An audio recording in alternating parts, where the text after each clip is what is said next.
Character అససినేషన్ అనేది ఒక పనిగా పెట్టుకొని ప్రతిపక్ష నాయకుల మీద, ముఖ్యంగా నాలాంటి వాళ్ళ మీద టార్గెట్ పెట్టుకొని చేస్తూ ఉన్నారు. నిజాలతో సంబంధం లేదు, అంతకంటే వాస్తవాలతో అంతకన్నా సంబంధం లేదు.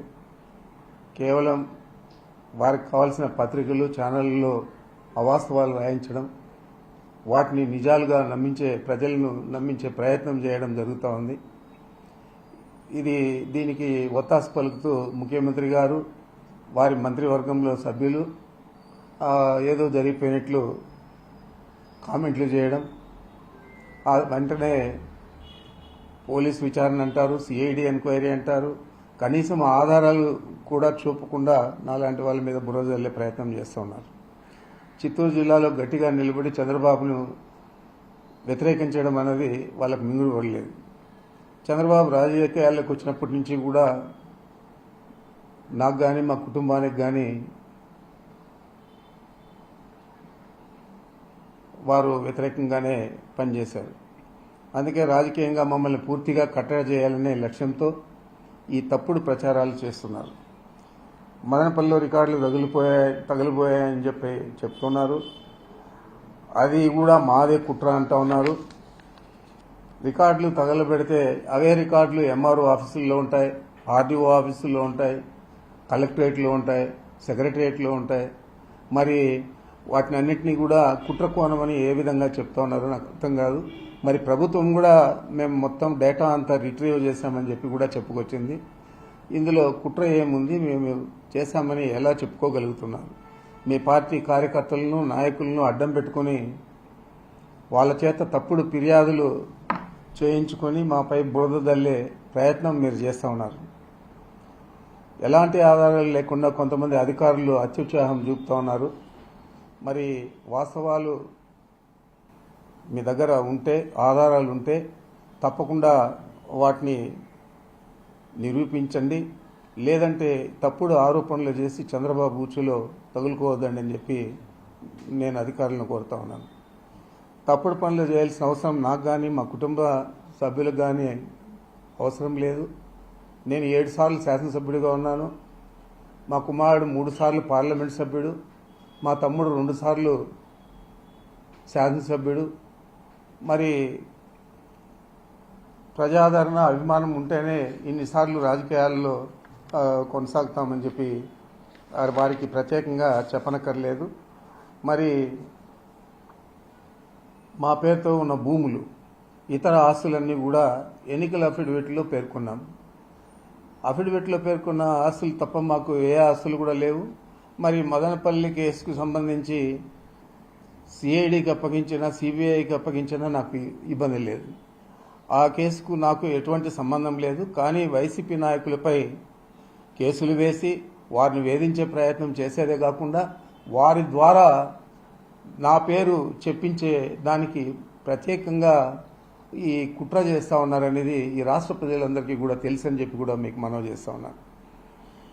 గతంలో పుష్కరాల్లో చనిపోయారు చంద్రబాబు ఆధ్వర్యంలో. ఈ మధ్య ఎలక్షన్ అయిన తర్వాత చాలామందిని అతి దారుణంగా హత్యలు చేశారు.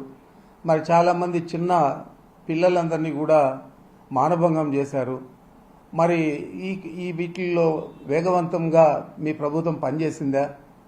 మరి ఏదో అక్కడ రికార్డులు గాలిపోయినాయి, అత్యవసరంగా పోవాలని చెప్పి హెలికాప్టర్ ద్వారా డీజీపీని పంపించి దీని మీద ఒక పెద్ద ఇది కేసు, చాలా ప్రమాదం, ఇది ఈ రాష్ట్రం అంతా కూడా కూలిపోతుంది అని చెప్పే లెక్కలో మీరు చేశారు.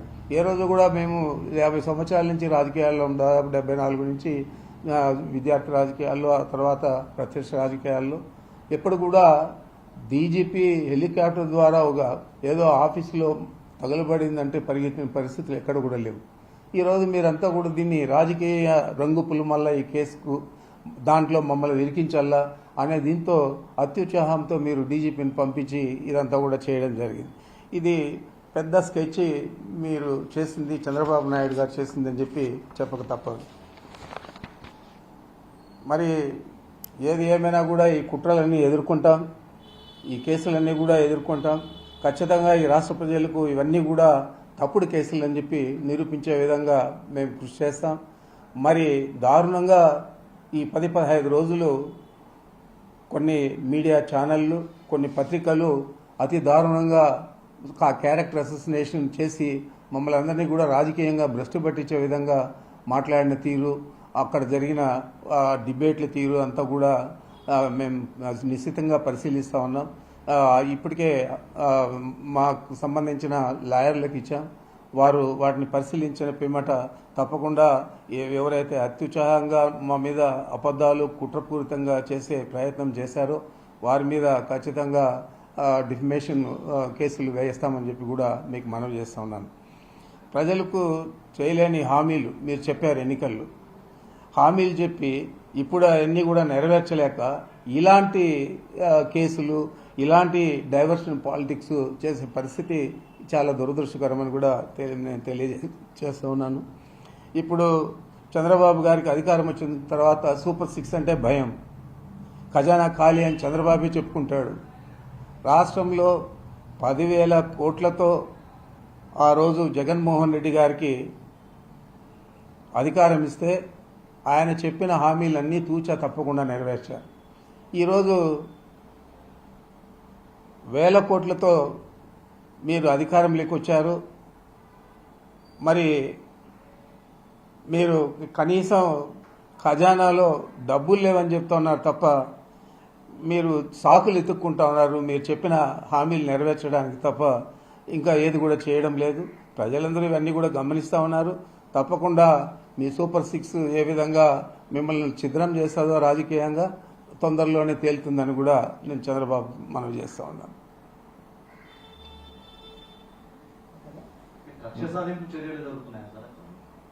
అంటే కక్ష సాధింపు కాకుండా ఇది అంతా కూడా పొలిటికల్గానే కదా, రాజకీయంగా కక్ష సాధింపు చర్యల్లో భాగంగానే ఈరోజు చంద్రబాబు నాయుడు ఇలాంటి అసత్య ఆరోపణలు చేయడం కానీ, వాటిని నమ్మించే ప్రయత్నం చేయడం కానీ, మీడియాలో డిబేట్లు ఇవి పెట్టి వారికి కావాల్సిన ఛానల్స్లోను పత్రికల్లోనూ అతి దారుణంగా రాయడం కానీ, ఇవన్నీ కూడా డైవర్షన్ పాలిటిక్స్, మా మీద కక్ష సాధింపు, మా క్యారెక్టర్ అసోసినేషను ఇవి చేయాలనే ప్రయత్నం చేస్తూ ఉన్నాడు. ప్రజలందరూ కూడా ఇది గమనిస్తూ ఉన్నారు. తప్పకుండా ఇవన్నీ కూడా మేము సత్య దూరం అని చెప్పి నిరూపించుకోగలుగుతాం. దానికి ఏమాత్రం ఇబ్బంది లేదు. మీరు అధికారంలో ఉన్నప్పుడు కూడా చేశారని కొంతమంది టీడీపీ నేతలు కూడా మాట్లాడుతూ ఉన్నారు. మేము ఏ రోజు కూడా చేయలేదు, కక్ష సాధింపులు చేయలేదు, ఏ రోజు కూడా పర్సనలైజ్డ్ పాలిటిక్స్ చేయలేదు. ఒక పార్టీ వ్యక్తిగా వైఎస్ఆర్ కాంగ్రెస్ పార్టీ తరఫున పనిచేశాము. ఒక పార్టీ వ్యక్తిగా ప్రతిపక్షానికి వ్యతిరేకంగా పనిచేశాము.